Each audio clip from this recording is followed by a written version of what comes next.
Here we see the balance magnets catching a wave at 1.865 seconds of revolution of the main magnets, the four discs you see rotating there.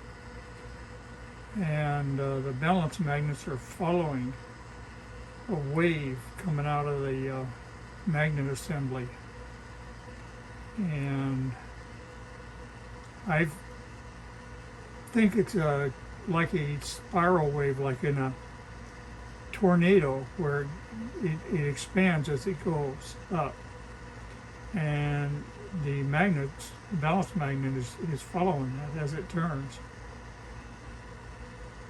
And I have a counter here that's monitoring the time for each revolution.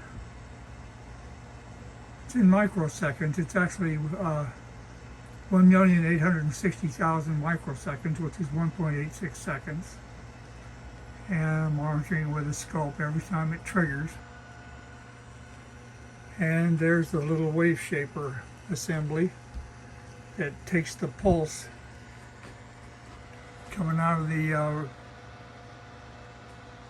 pulse detector, the infrared photocell assembly. And there's the motor controller, the power supply set for about 12 volts. And it's drawing about 60 to 70 milliamps.